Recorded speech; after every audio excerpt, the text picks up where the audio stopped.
알려주는 것을 계시라고 하고 있습니다. 그래서 많은 사람들은 과거에 매여서 이렇게 허우적거리는 사람도 있지만은 과거를 털어버리고 현재보다는 보다 나은 미래를 갈망하면서 미래에 어떻게 될까? 내가 과연 성공적인 삶을 살 수 있을까? 행복한 삶을 살 수 있을까? 이런 것에 관심을 가지고 살아가고 있는 것을 보게 됩니다. 그래서 어느 시대 어느 문화를 막론하고 사람들은 알 수 없는 그 미지의 세계, 미래에 대한 호기심과 궁금증 때문에 미래에 매료되어서 살아가고 있다라고 하는 것입니다. 그래서 자신들의 별자리를 열심히 읽기도 하고 오늘의 운세를 찾아서 점을 치기도 하고 또 타로 카드로 점쳐주는 점쟁이를 찾아가기도 합니다. 어떤 사람들은 사주팔자를 보아서 짝을 지키도 하고 궁합을 보는 역술인을 찾아가기도 하는 것입니다. 심지어 예수 믿는 사람들, 그리스도인들도 이런 점집을 찾아가는 사람들이 많다라고 합니다. 이사 가는 날 어떤 날 이사를 가야 좋을지, 사업상 어떤 어려움이 있을 때, 또 자녀들이 입시를 앞두고 있을 때, 이럴 때에 명한 점쟁이를 찾아가는 사람들이 많다라고 하는 것입니다. 특별히 이제 우리가 새해가 됐는데 친정이나 구정 이 무렵에는 생년월일을 근거로 기륭화복을 점치는 토정비계를 보는 사람들도 많이 있는 것을 보게 됩니다. 우리는 이 충격적인 통계를 살펴보면서 이 한국 역술인협회에 등록된 무당이 점쟁이가 약 30만 명이나 된다고 합니다. 미등록자까지 합치면 100여만 명이 된다는데 오늘날 공식적으로 한국교회 기독교인들이 800만 명이라고 하는데 실제로 교회에 출석하는 사람들은 500만 명 정도밖에 안 된다고 하는 것입니다. 약 5분의 1 정도가 바로 이렇게 무당과 점치는 그런 일을 하고 있다라고 하는 것이죠. 자, 이런데 이런 점집의 고객들이 누구냐? 바로 기독교인들이 약 30%를 차지하고 있고 LA 한인타운의 역술인은 거기 자기의 손님의 99%가 다 그리스도인이다라고 크리스찬 투데이 이 잡지사 기자에게 말을 하기도 했다라고 하는 것입니다. 이런 현실을 볼 때에 정말로 안타깝기 그지가 없는 것이죠. 이제 하나님의 말씀을 듣고 하나님의 말씀을 의지하고 목회자에게 상담하고 조언을 받고 위로를 받고 해야 되는데 점쟁이들을 찾아가서 이제 위로를 받고 소망을 얻고 하는 그런 안타까운 현실들이 우리 가운데 있다라고 하는 것입니다. 어떤 사람은 심지어 선교사로 선교지를 선택할 때 점쟁이를 찾아가서 내가 어디에 가서 선교를 가면은 잘 되겠느냐라고 묻는 사람들도 있다고 하는 참으로 안타까운 일들도 있다라고 하는 것입니다. 그때 무속인들이 무슨 말을 하는가? 아무리 해도 정죄가 안 나오는 사람이 있는데 바로 신에게 자신을 모두 맡겨버린 사람들이다. 기독교에서는 하나님에게 진정으로 모든 것을 내려놓은 사람들, 이런 사람들은 이제 어떤 통계나 수치가 아무 소용이 없다라고 하는 거죠. 그래서 기독교인들, 예수 잘 믿는 사람들이 오면은 정죄가 안 나온다고 하는 거죠. 그래서 그들이 말을 합니다. 교회를 이왕 다닐 거라면 죽기 살기로 다니세요. 참으로 부끄러운 말을 듣게 되는 것이죠. 어처구니 없는 현실이 우리 가운데 일어나고 있다라고 하는 것입니다. 여러분, 바로 이 점치는 일에 대해서는 하나님이 어떻게 생각하시는가? 하나님이 아주 가증히 여기신다라고 말씀을 하시고 있는 것입니다. 성경에 이 문제에 대해서 뭐라고 말씀하시고 있습니까? 신명기 18장 9절로 12절 말씀에 보면 우리 같이 한번 합독하겠습니다. 시작.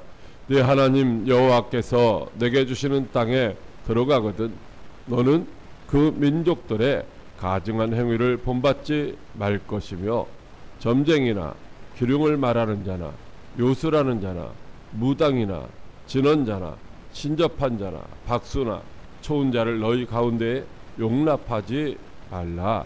이런 일을 행하는 모든 자를 여호와께서 가증히 여기시나니. 아멘. 여러분, 하나님은 이런 일을 행하는 자를 가증히 여기실 뿐만 아니라 하나님께서 그들을 쫓아내신다라고 말씀을 하시고 있습니다. 하나님이 쫓아내는 자들을 어리석게도 찾아가서 만나는 그런 자들이 있다라고 하는 것이죠. 여러분, 점쟁이나 무당이 우리의 미래를 예측해 주는 것 같지만은 실상은 그렇지가 못하다라고 하는 것입니다. 그래서 우리들의 그런 어리석은 노력은 다 헛되고 헛된 것들이다 라고 하는 것입니다. 우리들의 미래를 아시는 분은 오직 하나님 한 분밖에 없는 줄로 믿으시기 바랍니다. 하나님이 우리를 지으셨고 우리의 미래를 계획하시고 그리고 그것들을 이루어 가시는 줄로 믿으시기 바랍니다. 그러므로 우리는 우리의 미래를 오직 성경에서만 발견해야 된다는 거예요. 성경을 통해서 우리의 미래가 어떻게 되는가? 하나님의 말씀을 따라 살면은 복을 받아 누리고 믿음으로 살면 천국에 들어간다고 하는 사실을 성경에서 우리는 찾을 수가 있는 것입니다. 그러나 믿음으로 살지 아니하면 어떻게 돼요? 하나님의 징계를 받고 때로는 심판을 받기도 하고 끝내는 멸망당한다고 우리에게 말씀해 주시고 있는 것이죠. 여러분, 이사야서 44장 7절 말씀에 보면 내가 영원한 백성을 세운 이후로 나처럼 외치며 알리며 나에게 설명할 자가 누구냐? 있거든 될 일과 장차 올 일을 그들에게 알릴지어다라고 말씀하시고 있습니다. 이 세상에 존재하는 누구도 하나님처럼 우리의 미래를 알리거나 이제 설명할 자가 없다라고 하는 것이죠. 여러분, 오직 성경만이 우리들의 미래를 이제 알려주고 있다고 하는 것이죠. 우리의 미래를 내다볼 수 있는 가장 소중한 자료가 성경이라는 것입니다. 성경 외에는 없다라는 것입니다. 있다라고 말해서 사람들이 찾아가지만 그것은 뭐예요? 불확실한 그냥 통계에 의해서 통계 수치로 이런 사람들은 이럴 것이다 라고 그렇게 통계 자료를 인용하고 있는 것뿐이죠. 하나님만이 우리 한 사람 한 사람의 미래를 계획하시고 설계하셨고 그리고 그것들을 때를 따라서 이루어 가시고 있다고 하는 것이죠. 그래서 우리는 이 성경을 통해서 우리 가운데 하나님이 어떻게 하실 건가, 특별히 요한계시록을 통해서 우리의 삶의 여정 가운데서 예수 그리스도가 언제 재림하실 것인가, 어떤 모습으로 이제 오실 것인가를 우리에게 가르쳐 주시고 있는데, 바로 이런 것들을 우리가 살펴보고 거기에 합당한 삶을 살아가기를 힘써야 할 줄로 믿으시기 바랍니다. 특별히 이 요한계시록의 말씀은 바로 우리에게 여러 가지 진리를 밝히 드러내 주려는 목적을 가지고 있습니다. 다시 말하면 모든 것이 어떻게 시작이 되었는지 그리고 어떻게 끝날 것인지를 우리에게 말씀해 주시고 있는 것이죠.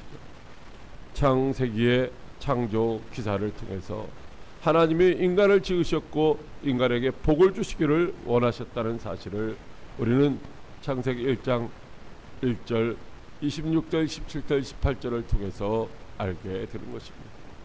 하나님은 이제 이 땅에 만들어진 모든 것들을 다스리게 하시기 위하여 사람을 창조하시되 하나님의 형상 곧 자기 형상대로 사람을 창조하시되 남자와 여자를 창조하시고 그리고 그들에게 복을 주시며 생육하고 번성하고 땅에 충만하고 그것들을 정복하고 그것들을 다스리라고 말씀을 하셨습니다. 이런 복을 주셨는데 인생이 범죄함으로 말미암아 결국은 지옥 형벌을 받을 수밖에 없었는데 그것은 바로 사탄의 유혹으로 인한 것이었죠.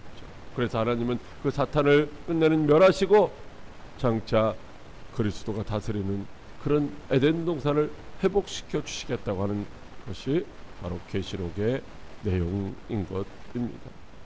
오늘 우리는 요한계시록의 말씀을 통해서 몇 가지 중대한 진리들이 있다는 사실을 먼저 살펴보고 마음에 새겨야 할 것입니다. 요한계시록은 우리가 살아가는 이 세상 가운데에 많은 죄악이 범람하고 있습니다. 사탄은 그런 죄악된 길로 우리를 이끌어가고 있죠. 그러나 하나님이 우리에게 말씀하시고 있어요. 어떤 사람이 행복한 사람이냐? 악인의 길을 쫓아가지 아니하고 죄인의 길에 서지 아니하고 오만한 자의 자리에 앉지 않는 사람이 행복한 사람이라며 죄의 오염성을 경고해 주시고 있고, 그래서 우리는 그런 죄를 멀리하는 구별된 삶을 사는 거룩한 삶을 살아야 할 필요성에 대해서 가르쳐 주시고 있다는 것입니다. 뿐만 아니라 주 예수 그리스도의 능력과 신자들이 사탄을 물리쳐 이기게 한다라고 말씀하시고 있는 것입니다. 그러므로 우리는 하나님의 전신갑주인 말씀으로 무장해서 성령으로 충만해서 사탄의 세력을 과하게 단호하게 물리쳐야 할 줄로 믿으시기 바랍니다. 뿐만 아니라 요한계시록이 우리에게 계시하시는 중대한 진리는 궁극적으로 하나님의 영광과 위엄을 우리에게 보여주시고 천상에서 예배하는 모습을 보여주시면서 우리도 장차 이제 그렇게 될 것을 말씀해 주시고 있습니다. 그런 소망 가운데 오늘 살아야 된다라고 말씀하시고 있죠. 이 땅에는 적그리스도들이 이제 최후의 제국을 세울 것입니다. 그러나 아마겟돈 전쟁을 통해서 결국은 이 적그리스도들은 반드시 심판을 받아 멸망하게 되고 종말을 맞이하게 될 것이다 라고 하는 사실입니다. 요한계시록이 계시하는 중대한 진리들, 바로 천년왕국 동안 그리스도께서 영광스러운 통치를 하신다는 것입니다. 물론 이 천년왕국이 언제 있는 것이냐, 이 천년왕국이 어떤 사람은 지금이 천년왕국이라고도 하고, 어떤 사람들은 우리가 장차 육신의 옷을 벗고 영원히 누릴 천년왕국이 있을 것이라고 말을 하기도 합니다. 이런 천년왕국에 대한 문제가 이제 자세히 설명되어 있고, 그리고 마지막 때에는 최후의 백보자 심판을 받게 되는데, 여러분 믿지 않는 자들은 멸망의 심판을 받지만은, 지옥 형벌의 심판을 받지만, 이 심판이라고 하는 단어는 원래 베마라고 하는 단어인데, 베마라고 하는 단어는 뭐냐면 시상대라는 말입니다. 시상대. 우리가 행한 대로 하나님이 우리에게 그날의 상을 주신다고 하는 사실이 말씀이 기록되어 있다는 것입니다. 그러므로 우리는 하루하루를 살아갈 때에 믿음의 길로 달려가야 되고, 하나님이 주실 상을 바라보면서 상 주실 예수 그리스도를 소망하며 살아가야 할 줄로 믿으시기 바랍니다. 그리고 요한계시록에는 장차 우리가 누릴 수 있는, 우리에게 주어지는 새하늘과 새 땅, 그 새 예루살렘 성, 거기서 우리가 영원히 기쁨을 누릴 것을 말씀해 주시고 있습니다. 하나님이 최초의 사람을 창조하시고 예비하셨던 그곳이 어디입니까? 에덴 동산입니다. 에덴이라는 말 자체가 기쁨이라는 것입니다. 에덴 동산, 즉 기쁨의 동산을 우리가 상실해 버렸기 때문에 기쁨을 잃어버리고 슬픔 가운데 이제 우리가 살아가고 있는데, 하나님은 영원히 잊어버리지 아니할 그런 에덴 동산, 기쁨의 동산을 우리에게 다시 허락해 주신다고 약속해 주시고 있는 것입니다. 요한계시록에 계시하는 중대한 진리들 중에는 마귀를 물리치고 승리하실 그리스도의 궁극적인 승리의 모습이 담겨져 있습니다. 사탄이 이제 계속해서 할 수만 있으면 믿는 자들도 넘어뜨리려 하고 예수님도 공격해서 죽이려고 했지만, 그러나 분명한 것은 예수님이 이 세상 나라를 정복하시고 주와 그리스도가 다스리시는 그런 나라를 세우실 것이라고 말씀하시고, 그렇게 됐을 때 예수 그리스도의 그 영광, 그 위엄의 모습들을 성경은 우리에게 보여주시고 있다는 것입니다. 그러므로 우리는 요한계시록의 말씀을 통해서 이런 영광스러운 하나님의 나라를 소망하면서 믿음의 눈 열어서 바라보면서 환난이나 고난이나 역경 속에서도 참고 견디고 인내하는 그런 믿음의 여정을 달려가야 할 줄로 믿으시기 바랍니다. 오늘 우리는 이 요한계시록의 말씀, 이 요한계시록의 말씀은 바로 우리에게 주어진 말씀이라는 것입니다. 이는 하나님이 그에게, 즉 예수님에게 주셔서 반드시 속히 일어날 일들을 그 종들에게 보이시라고, 바로 우리들에게 보이시라고. 언제? 반드시 속히 일어날 일들이라고 그렇게 말씀을 하시고 있습니다. 여러분, 요한계시록의 말씀은 소설로 끝나는 것이 아닙니다. 겁을 주려고 되어져 있는 것이 아닙니다. 반드시 이와 같은 일들이 우리의 삶의 여정 가운데서 나타나게 된다라고 하는 것입니다. 그래서 그것을 요한에게 보내어서 우리로 알 수 있도록 해 주셨다라고 하는 것입니다. 그래서 우리는 이 요한계시록에 계시되는 이 중대한 진리들을 하나하나 마음에 새기고, 그것을 우리가 음식을 먹어서 소화하듯이 마음의 신비에 새기고 삶의 여정 가운데서 그 말씀 붙들고 승리하는 성도들이 다 되어야 할 줄로 믿으시기 바랍니다. 인간과 마귀의 모든 반대와 반역을 물리치시고 주님은 반드시 승리하실 것입니다. 여기에 우리의 사명이 있습니다. 오늘 교회를 향하여 계속해서 사탄 마귀는 핍박을 가하고 있습니다. 어려움을 가하고 있습니다. 그러나 교회의 사명은 이런 모든 것들을 극복하고 반드시 승리해야 된다는 것입니다. 어떻게? 우리에게 맡겨진 사역의 사명들을 감당할 때에 궁극적으로 교회의 승리가 주어지는 것입니다.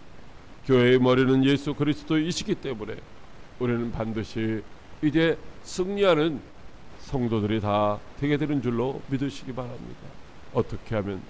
이제 주의 몸된 교회에 우리가 붙어 있으면 내 맘대로 내 뜻대로 자행자재하며 살아가는 것이 아니라 주님이 공급하시는 힘과 능력으로 주님이 지시하시는 말씀을 따라서 살아갈 때에 우리는 승리하는 거룩한 성도들이 다 되게 되는 줄로 믿으시기 바랍니다. 오늘 이 계시록의 말씀을 읽고 듣는 자들은 어떠한 마음 자세를 가져야 할까요? 바로 계시록의 말씀을 잘 배워야 된다는 것입니다. 여러분, 우리는 그냥 거저 믿기만 하면 된다라고 하는데 무엇을 믿어야 될지 잘 모르는 경우가 있습니다. 엉뚱한 것을 믿는 것이죠. 자기 생각을 따라서 믿는다고 말하는 경우도 있습니다. 하나님이 우리에게 가르쳐 주신 이 진리의 말씀을 잘 배워야 되는 것입니다.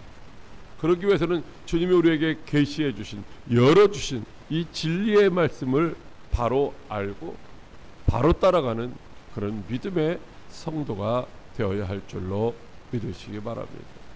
많은 사람들은 다 안다 이렇게 말을 하고 있습니다.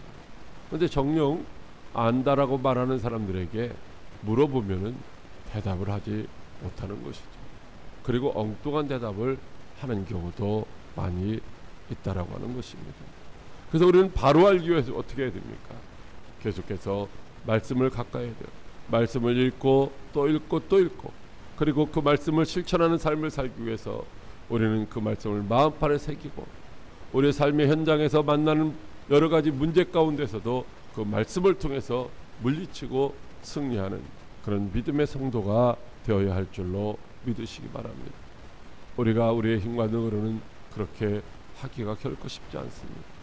바로 하나님이 우리에게 은혜를 베풀어 주셔야 가능하다는 것입니다. 하나님의 은혜를 사모하며 말씀을 따라 살아가는 저와 여러분들이 다 될 수 있기를 주님의 이름으로 축복합니다.